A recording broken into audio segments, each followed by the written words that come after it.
Hello everyone, I am Reena Rathi. कैसे हो आप सभी? कल एग्ज़ाम है and very very best of luck. कुछ थ्योरी से रिलेटेड मैंने सोचा कि जो मुझे इम्पॉर्टेंट लग रहा है, उसी से रिलेटेड मैं आज वीडियो अपलोड कर रही हूँ।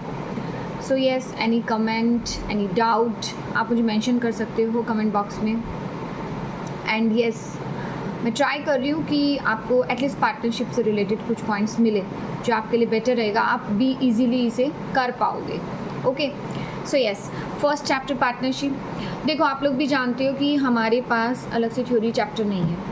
सो यस, डेफिनेटली हमें जो भी करना है इन्हीं चैप्टर में से करना है। इन्हीं में से हमारे जो सम्स आएंगे, हमारे जो क्वेश्चंस बनेंगे। देखो, मुझे जहाँ तक लगता है, यदि थ्योरी में मैं बोलूँ तो 1 मार्क्स का ही आंसर आना चाहिए, 1 मार्क्स से रिलेटेड ही क्वेश्चन आना चाहिए। बिकॉज़ ये बहुत कम चांसेस हैं कि आपको 3 मार्क्स में या 4 मार्क्स में या 6 मार्क्स में पूछे। ऐसा है ही नहीं, क्योंकि सैम्पल पेपर भी नहीं बोल रहा है एंड मेरे पॉइंट ऑफ व्यू से भी ऐसा नहीं है। ठीक है, सो यस, आप क्या कर सकते हो, जस्ट लाइक फंडामेंटल में मैं बता रही हूँ। फंडामेंटल में देखो, पार्टनरशिप डीड क्या है, इससे रिलेटेड थ्योरी में पूछ लिया एंड आफ्टर दैट आपको ABCD पूछा है, इनमें से आपको करेक्ट ऑप्शन चूज़ करना हो गया। पार्टनरशिप डीड से रिलेटेड साथ में ऑब्जेक्टिव्स एंड फीचर्स जो हैं इसके, जस्ट आप रीड आउट कर लो। इनके जो इंटरनल मैटर आपको एक बार पता होना चाहिए, जिससे कि आप थ्योरी वाइज जो है इसे अच्छे से आपका यदि ऑब्जेक्टिव आता है तो आप अटैम्प्ट कर सको। आफ्टर दैट देखो, इन द पार्टनरशिप डीड जो है, in the absence of partnership deed, and वैसे भी पार्टनरशिप डीड में क्या होता है, क्या रूल्स एंड रेगुलेशंस हैं, वो जस्ट गो थ्रू कर लो। इसमें ज़्यादा इंपॉर्टेंट है in the absence of partnership deed क्या रूल्स एप्लीकेबल होंगे। ओके, सो ये आप अच्छे से कर लो। इसमें ये भी आ सकता है कि जस्ट लाइक पार्टनरशिप डीड की एब्सेंस है एंड आपको जो है वो ये देखना है कि भाई अब ये पूछ लिया कि प्रॉफिट शेयरिंग रेशो क्या होगा, या मान लो कि प्रॉफिट शेयरिंग रेशो 2:3:1 आपको सब में दिया हुआ है, बट अभी आपको ये पूछ रहा है कि पार्टनरशिप डीड एब्सेंट है या पार्टनरशिप डीड साइलेंट है तो क्या होगा। तो आपको देखना ही नहीं है, सोचने की ज़रूरत ही नहीं है कि 2:3:1 या जो भी रेशो XYZ कुछ भी रेशो दिया हो उसमें नहीं होगा। 1:1:1 या 2 पार्टनर है तो 1:1 ये रेशो होगा। तो in the absence of partnership deed क्या रूल्स एप्लीकेबल होते हैं, अच्छे से आना चाहिए, बहुत इंपॉर्टेंट है। P&L एप्रोप्रिएशन में यदि मैं बोलूँ कि क्या कुछ आ सकता है थ्योरी में, तो देखो, प्रैक्टिकल बेस्ड थ्योरी भी आएगी तो आपको जर्नल एंट्री आनी चाहिए, एकदम अच्छे से जर्नल एंट्री आनी चाहिए। जस्ट लाइक आपको कुछ भी पूछ रहे हैं इंटरेस्ट ऑन कैपिटल से रिलेटेड ही जर्नल एंट्री पूछ लेता है कि P&L एप्रोप्रिएशन के पॉइंट ऑफ व्यू से आपको इंटरेस्ट ऑन कैपिटल कैसे ट्रीट करना है, जो भी matter, just like interest on capital, salary, commission and interest on drawing, 4 items है एंड रिजर्व से रिलेटेड एक पॉइंट आता है। P&L एप्रोप्रिएशन में इतना ही है। Interest on capital, interest on drawing की कैलकुलेशन, इंटरेस्ट ऑन ड्राइंग्स के जो मैथड है, methods of interest on drawings, ये आपको प्रॉपरली आना चाहिए थ्योरी के पॉइंट ऑफ व्यू से भी। एंड कुछ भी जस्ट लाइक 2 एलिमेंट्स पूछ लिया पार्टनरशिप डीड्स के, आपको पूछ सकते हैं। बट मैंने फिर बोला कि ये मुझे नहीं लग रहा है कि मतलब कि 3 मार्क्स 4 मार्क्स में ऐसा कुछ आएगा। आप लोग को जो मिलेगा वो ऑब्जेक्टिव्स में मिलेगा एंड ऑब्जेक्टिव्स में जस्ट आपको देखो, एक चीज़ हमेशा याद रखो, आपको कोई बहुत लंबा फंडा नहीं है लर्निंग का, इसमें जस्ट आपको गो थ्रू करना है और आपके बहुत अच्छे मार्क्स, मतलब बहुत अच्छे मार्क्स आप इसमें ले सकते हो। आपको अच्छे से आता है, बहुत ईजीली कैलकुलेट कर सकते हो। एंड येस, छोटी छोटी चीज़ें, जैसे कि आज मान लो कि हम लोग आफ्टर क्लोज अकाउंट्स बनाते हैं, तो आफ्टर क्लोज अकाउंट या बिफोर क्लोज अकाउंट्स, या मान लो कैपिटल रेशो किस तरीके से कैलकुलेट करना है, ये छोटे छोटे पॉइंट्स हैं जो पार्टनरशिप के अंदर बनते हैं।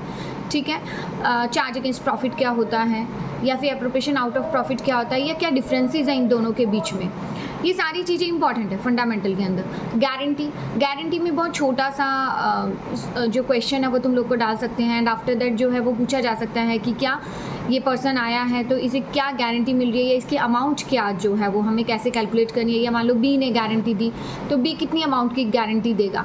तो ये सब जो ट्रिक्स हैं, ये छोटी छोटी ट्रिक्स हैं, छोटे छोटे क्वेश्चंस हैं, ये आपको ऑब्जेक्टिव में पूछना वेरी सिंपल, बहुत अच्छे से पूछ सकता है। केस स्टडी, जो भी लेटेस्ट बुक हैं उनमें केस स्टडी दे रखी है, तो केस स्टडी में जस्ट लाइक एक पैराग्राफ में आपको एक क्वेश्चन दे दिया, वो आप अच्छे से गो थ्रू करो एंड आफ्टर दैट आप एक बार रिमाइंड कर लो कि क्या इसमें क्वेश्चन बन रहे हैं। आप एक ही सम से रिलेटेड देखोगे कि 3 to 4 ऑब्जेक्टिव्स आ जाते हैं। बट येस, ISC बोर्ड में ये था। CBSE में जो है, मैं यदि पैटर्न बोलूँ तो पैटर्न के हिसाब से 1-1 ही आ रहा है, केस स्टडी बेस नहीं आ रहे हैं। सो आप फंडामेंटल में तो ये चीज़ें बेसिकली अच्छे से कर लो, आपका फंडामेंटल का ऑब्जेक्टिव में प्रॉब्लम नहीं होगा। अब बात आ जाता है गुडविल का। सो गुडविल में यस, गुडविल में देखो एवरेज प्रॉफिट मेथड, ठीक है, super profit method, capitalization method, इनके फॉर्मूलाज अच्छे से आने चाहिए। अब जस्ट लाइक अब नॉर्मल प्रॉफिट, अब नॉर्मल लॉस कैसे ट्रीट किया जाता है, यदि रिकरिंग नेचर का एक्सपेंस है ये तो हमें कैसे क्या करना है। मान लो एक छोटा सा एक पॉइंट दे दिया, मैनेजर कॉस्ट है, आप उसे कैसे ट्रीट करोगे, कि आप उसे रेवेन्यू एक्सपेंस लोगे या फिर आप उसको नॉर्मल अब नॉर्मल किस तरीके से ट्रीट कर रहे हो। ये चीज़ें मैं फिर बोल रही हूँ कि ये जस्ट आपको प्रैक्टिकल बेस्ड है। आप कोई भी चैप्टर के जब एंड में पहुंचते हो, आपको ये सारे ऑब्जेक्टिव क्वेश्चंस मिल रहे हैं, आप उनको भी यदि अच्छे से करके जाओ ना तो भी आपका क्लियर हो जाएगा, आपको कोई प्रॉब्लम नहीं होगा। बट एक चीज़ हमेशा याद रखना कि जब भी अकाउंट्स से रिलेटेड कुछ पूछा जाता है, प्रैक्टिकल बेस्ड यदि आपको कुछ पूछा जाता है ना, वो कभी भी लेंदी नहीं होता है। क्योंकि जब आप CUET भी दोगे ना तो आप ये नोटिस करोगे कि आपको जो भी पूछेगा ना वो जस्ट लाइक इस तरीके से पूछेगा कि कुछ ट्रिक होता है एंड वो ऑब्जेक्टिव आपका हार्डली 15 to 20 सेकेंड के अंदर सॉल्व हो जाएगा। सो मेरी रिक्वेस्ट है आप लोगों से कि आप ये छोटे छोटे क्वेश्चन जैसे रेशियो कैलकुलेशन है अच्छे से करो। रेशियो कैलकुलेशन इतना इम्पॉर्टेंट है, रेशियो कैलकुलेशन से रिलेटेड ऑब्जेक्टिव्स इतना इम्पॉर्टेंट है, 5 वेज हैं, इसमें लिटिल बिट आपको ट्रिक्स भी मिल जाएगा। आपको ये सब कुछ बुक में मिल रहा है, आप वो एकदम अच्छे से करके जाओ। यस, पार्टनरशिप, जब कोई पार्टनर आता है एडमिशन लेता है तो गुडविल का ट्रीटमेंट कैसे होगा, इसकी जर्नल एंट्री आपको ऑब्जेक्टिव में पूछी जा सकती है। ओके, एंड जब कैश में गुडविल नहीं लेके आता है तो क्या हम ट्रीटमेंट करते हैं, यदि गुडविल ऑलरेडी बुक्स में अपीयर की होती है तो हम कैसे ट्रीट करते हैं। उसके बाद रिवैल्यूएशन से रिलेटेड कुछ एंट्रीज पूछी जा सकती है। मान लो कि आपको जस्ट एक पर्टिकुलर एक पॉइंट देता है और जस्ट इसमें सिर्फ उस पॉइंट से रिलेटेड आपको रिवैल्यूएशन की एंट्री पूछा तो वो आपको पूछा जा सकता है, आप उसका आंसर दे सकते हो, वो भी ऑब्जेक्टिव्स में ही अच्छा क्वेश्चन बनता है। Yes, and workman compensation reserve WCR and investment fluctuation reserve IFR, ये भी बहुत इंपॉर्टेंट है, ऑब्जेक्टिव के पॉइंट ऑफ व्यू से बहुत इंपॉर्टेंट है, इसे आप बिल्कुल भी स्किप मत करना। और मैं यदि बोलूँ कि 3 मार्क्स एंड 4 मार्क्स में भी लूँ तो WCR एंड IFR बहुत इंपॉर्टेंट है, वेरी वेरी इंपॉर्टेंट। सो आप इसे थोड़ा सा ध्यान रखो। एंड एडमिशन में आप जो जस्ट लाइक आपको जो पॉइंट्स मिले ना, जस्ट लाइक पहले रेशियो कैलकुलेशन है, उसके बाद आपका गुडविल ट्रीटमेंट है, गुडविल की कैलकुलेशन है, गुडविल का ट्रीटमेंट है, रीवैल्यूएशन है, एक्यूमुलेटेड प्रॉफिट एंड लॉस है। इन 5 पॉइंट्स को ही ऑब्जेक्टिव में पूछेगा, घुमा फिरा के लिटिल बिट आपको ट्रिक्स देगा और उसी के बेस पे आपकी थ्योरी हो जाएगी। मतलब आपको अलग से कुछ लेबर नहीं करना है, आप जस्ट एक ही कोशिश करो कि आप छोटे छोटे जो क्वेश्चंस हैं उन्हें रैपिडली आप कर पा रहे हो कि नहीं, आपके पास आप इन्हें इजीली सॉल्व कर पा रहे हो नहीं, आपको सिर्फ ये देखना है। ओके, सो यस, नेक्स्ट आ गया आपका रिटायरमेंट और डेथ। देखो, जब कोई पार्टनर एडमिशन लेता है और जब कोई पार्टनर रिटायरमेंट लेता है बहुत लिटिल बिट डिफरेंस है, आप भी जानते हो ये चीज़ कि जब कोई पार्टनर एडमिशन लेता है तो उसमें क्या होता है, ओल्ड पार्टनर्स होते हैं, और जब कोई पार्टनर रिटायर लेता है तो हम सारी चीज़ें किसके पॉइंट ऑफ व्यू से कैलकुलेट करते हैं, ऑल पार्टनर्स के पॉइंट ऑफ व्यू से कैलकुलेट करते हैं। Okay, so retirement and death में भी सेम वही चीज़ें पूछी जाएंगी। ओके, एंड डिसोल्यूशन में क्या है, डिसोल्यूशन जो है वो बहुत ही डिसोल्यूशन जो है ना वो ऑब्जेक्टिव के पॉइंट ऑफ व्यू से very very important chapter, specially realization से रिलेटेड जो एंट्रीज़ हैं बहुत अच्छी बनती हैं, बहुत अच्छी। DK गोयल में यदि मैं बोलूँ तो इलस्ट्रेशन नंबर 1, 2, 3 एंड लास्ट के इलस्ट्रेशंस में जर्नल एंट्रीज दी हुई है, बहुत अच्छे सम्स हैं, बहुत अच्छे ऑब्जेक्टिव के पॉइंट ऑफ व्यू से आप उन्हें एकदम अच्छे से करके जाइए। 100% मुझे लगता है कि इतना यदि आप अच्छे से कर रहे हो और अब ट्रिकी जो ट्रिक्स हैं, लिटिल बिट जो ट्रिक्स हैं, यदि आप उन्हें अडॉप्ट करके आप यदि सम्स को सॉल्व कर रहे हो, मैं 100% श्योर हूँ कि आप ऑब्जेक्टिव में नहीं अटकोगे और बहुत फास्टली कर पाओगे। ओके, एंड यस, इसी पॉइंट ऑफ व्यू से ही मैं बोल रही हूँ कि आप सारी चीज़ों को, कैपिटल एडजस्टमेंट, ये सब कॉम्प्रीहेंसिव चीज़ें हैं, बट यदि मैं थ्योरी के पॉइंट ऑफ व्यू से बोलूँ, ऑब्जेक्टिव के पॉइंट ऑफ व्यू से बोलूँ, तो यही सब चीज़ें हैं जो आपको घुमा फिरा के लिटिल बिट ट्विस्ट के साथ जो है वो आपको देंगे। समझ में आ गया चीज़? फंडामेंटल, एडमिशन, रिटायरमेंट और डेथ एंड डिसोल्यूशन। इसी के साथ बीच में एक छोटा सा चैप्टर इंट्रोड्यूस हो जाता है, change in profit sharing ratio.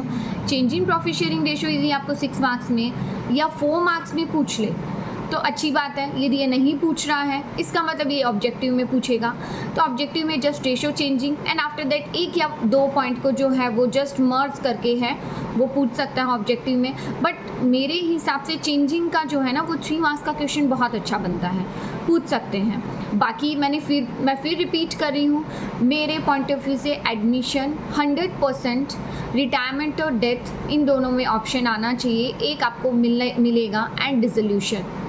ये 3 क्वेश्चंस जो हैं मुझे 6 मार्क्स में लग रहे हैं कॉम्प्रीहेंसिव में, very very important. And yes, मेरे पास ये बार बार ये चीज़ आ रहा है कि ये कमेंट भी आ रहा है कि प्लीज़ थ्योरी से रिलेटेड, तो मैं फिर वही बात बोल रही हूँ, थ्योरी आपको प्रैक्टिकल में ही मिलेगी। यदि आपके छोटे छोटे पॉइंट्स प्रैक्टिकल थ्योरी के सॉल्व हैं, प्रैक्टिकल के सॉल्व है, तो आप इजीली थ्योरी को भी अटेम्प्ट कर पाओगे। आपको सेपरेटली कुछ भी थ्योरी नहीं मिलेगा, आप पूरी बुक छान लो आपको कुछ नहीं मिलेगा। फिर भी आपको लग रहा है कि नहीं हम थ्योरी में फंस सकते हैं, तो मैं आपको एक ही चीज़ बोलूँगी, जब आपका चैप्टर एंड हो रहा है उसके बाद आपको सारे क्वेश्चंस मिल रहे हैं, ऑब्जेक्टिव्स मिल रहे हैं एंड थ्योरी से रिलेटेड भी आपको इसमें ऑब्जेक्टिव्स मिलेंगे, जस्ट लाइक डी के गोयल में है। डी के गोयल के चैप्टर में मैं आपको बताती हूँ।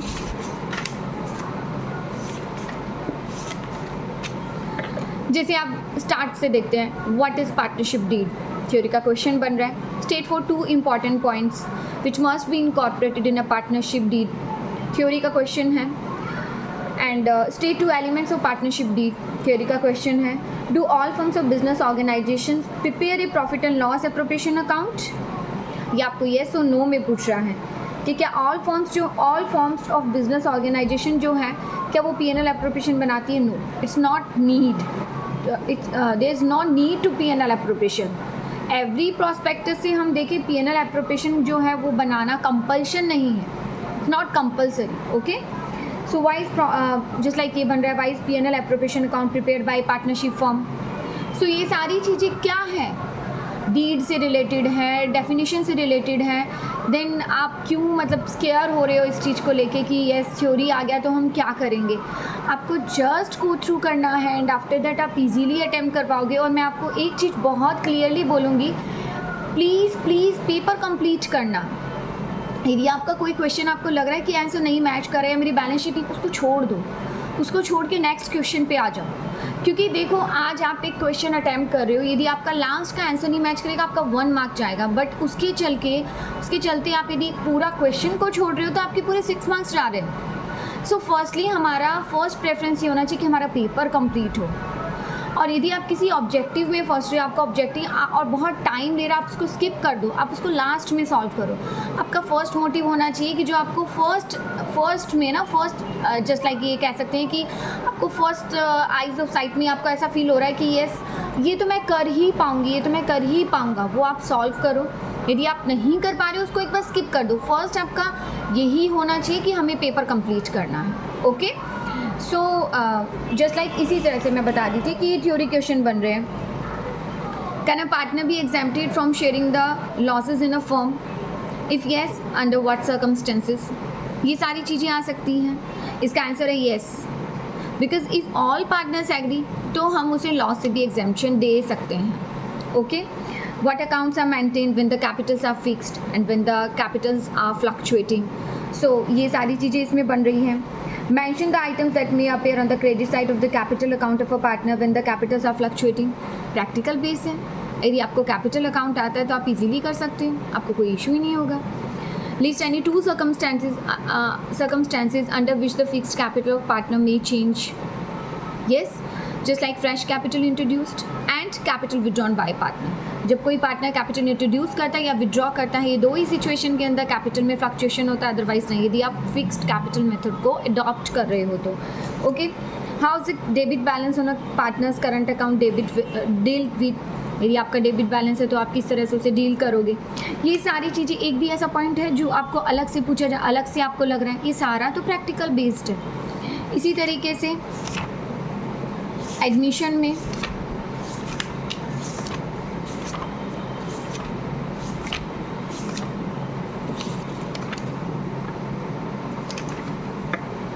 what is hidden goodwill, Okay, on the admission of a partner, why are assets and liability revalued? Difference between P&L appropriation and P&L account, P&L adjustment account. If new partner brings in proportionate capital, how can it be calculated? Give a suitable example. आप बताइए इसमें से कौन सा ऐसी differ चीज़ें जो आपने नहीं की है. सब कुछ तो एडमिशन से रिलेटेड है, आपने ये सब कुछ प्रैक्टिकल बेस्ड में किया है, तो फिर इसमें क्यों इतना कन्फ्यूज़न हो रहा है. How is goodwill paid privately by an incoming partner treated in the books of accounts. No entries passed. जब भी कोई पार्टनर प्राइवेटली देता है तो हम उसकी कोई एंट्री ही नहीं करते. बहुत इंपॉर्टेंट है. अंडर टेबल जब भी कोई चीज़ होती है, जस्ट लाइक हम ये कह सकते हैं कि आज मुझे किसी ने अंडर टेबल कुछ दिया है तो वो कभी भी ट्रीट नहीं होगा. ओके, एंड इसी तरीके से आपको रेशो से रिलेटेड भी पूछ सकता है. रेशो जस्ट आपको कैलकुलेट करना है कि जब कोई नया पार्टनर आता है तो 5 वेज में से कोई भी वेज आपको पूछ के जो बता के जो है वो आपको एडमिशन में क्वेश्चन को पूछ सकता है. मैं सिर्फ आपको जस्ट एग्जांपल दे रही हूँ. मैं यहाँ पे विद आंसर आपको इसलिए नहीं बोली क्योंकि ये सब कुछ आपको आता है. ये कोई ऐसी चीज़ नहीं है जो आपको आती नहीं है, ये प्रैक्टिकल बेस्ड ही है सब कुछ. ओके, इसी तरह से रिटायरमेंट में भी सेम क्वेश्चंस बन रहे हैं. इसी तरह से जस्ट लाइक देखिए, how will you deal goodwill at the time of retirement of a partner. कैसे कर सकते हैं आप इसे, जस्ट आपको राइट करना और कुछ भी नहीं है. Okay, state the purpose for which sacrificing and gaining ratio are calculated. Difference between sacrifice ratio and gaining ratio. ये सब आपको 4 पॉइंट्स दे दिए ना, आपको ABCD में एक सेलेक्ट करना है. यदि आपको थोड़ा सा भी आता है, आपका ABCD में जो ऑप्शन आप चूज़ करोगे वो करेक्ट होगा. बट ये आपने रेडी नहीं किया है तो फिर आपको प्रॉब्लम हो सकता है. Okay, what is gaining ratio. What is partner liable for debt incurred by the firm after his retirement. किस तरीके से पार्टनर जो है वो लायबल होता है जब कोई पार्टनर जो है वो रिटायरमेंट लेता है. Okay, one is a partner liable. Give any 2 difference between sacrifice ratio and gaining ratio.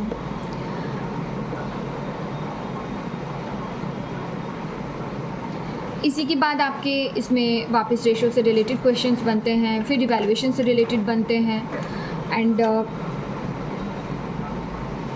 यही सब बन रहे हैं. एक्यूमुलेटेड प्रॉफिट एंड लॉस हो गया, इंडस्ट्रियल फ्लक्चुएशन रिजर्व हो गया, वर्कमैन कंपनसेशन रिजर्व हो गया, हिडन गुडविल हो गया. ये सारी ही चीज़ें आपकी वापस जो हैं थ्योरी के प्रैक्टिकल के साथ थ्योरी में भी आ रही है. Okay, next one and last one, dissolution. Dissolution में मैं बार बार एक ही बात बोल रही हूँ, एंट्रीज़ को आप अच्छे से कर लो, अच्छे से. स्टार्टिंग के डी के गोल के 3 सम्स एंड लास्ट के जो सम्स हैं उन्हें अच्छे से कर लो. यदि आपको ऑब्जेक्टिव में पूछेगा तो एंट्री ही पूछेगा एंड आप इजीली कर पाओगे. एंड सेकेंडली एक बात फिर बोल रही हूँ कि आप लोग का पेपर लेंदी आता है. क्यों आता है? एक तो फर्स्ट रीज़न ये होता है कि जनरल एंट्री बहुत पूछते हैं. तो ये चीज़ ध्यान देना कि जनरल एंट्री जब आपको पूछ रहे हैं तो आपको इजीली ये चीज़ आनी चाहिए कि आपको यदि प्रैक्टिकल मतलब कि आपको अकाउंट्स बनाना आ रहा है और आपको जनरल एंट्री नहीं आ रहा तो आप अकाउंट्स की हेल्प से जनरल एंट्री बना लो. और यदि आपको जनरल एंट्री आती है तो आप उसकी हेल्प से जो है वो अकाउंट्स बना सकते हो. सो ये चीज़ नहीं करना कि हम अकाउंट्स करके आए और हमने जनरल एंट्री स्किप कर दी. नहीं, आप जनरल एंट्री से अकाउंट्स बना लो. सो बहुत इंपॉर्टेंट है. जनरल एंट्री विद अकाउंट्स पूछ सकता है, सिर्फ जनरल एंट्री पूछ सकता है तो आपको जो अकाउंट्स है वो वर्किंग नोट में करना पड़ेगा. तो इस तरीके से ये सारी चीज़ें जो है वो पार्टनरशिप के पॉइंट ऑफ व्यू से इम्पॉर्टेंट है. ओके, सो येस, प्लीज़ पहले आप मेरे चैनल को लाइक सब्सक्राइब ज़रूर कर लें. मैं कोशिश कर रही हूँ कि आज शाम तक ही वापस मैं एक वीडियो जो है related issue of shares and debentures, इसमें क्या बन सकता है, क्या आपको इम्पॉर्टेंट एस्पेक्ट्स जो हैं वो इसके बनते हैं, वो भी मैं अपलोड करने की कोशिश कर रही हूँ. वैसे ही मैंने ऑब्जेक्टिव्स के सिर्फ ऑब्जेक्टिव्स के वीडियोस भी अपलोड किए. आप मेरे चैनल पे जाइए, Reena Rathi accounts teacher, and आप उसमें देखिए मैंने ऑब्जेक्टिव्स भी डाले हैं, आप उन्हें अच्छे से देख सकते हो. मेरा इशू ऑफ शेयर्स का सिंगल जो टॉपिक वाइज भी चैप्टर डाला हुआ है एंड इसका कंसोलिडेट 1 शॉट भी डाला हुआ है. डिबेंचर का फुल्ली डिस्क्राइब किया हुआ है, कैश फ्लो किया हुआ है. आप इसे देखिए, आपको कोई भी डाउट होगा होपफुली वो क्लियर हो जाएगा. ठीक है, सो येस, पहले मेरे चैनल को लाइक सब्सक्राइब ज़रूर करें, मैक्सिमम शेयर करें अपने फ्रेंड्स के साथ. डेफिनेटली आपको बेनिफिट मिलेगा. मैं इतना तो श्योर हूँ कि मेरा वीडियो देखने के बाद आपको इतना मेंटली रिलैक्स होगा कि येस हम लोग कर सकते हैं, हमें कहीं पर भी कंफ्यूज नहीं होना है. Okay, so thank you so much and very very best of luck.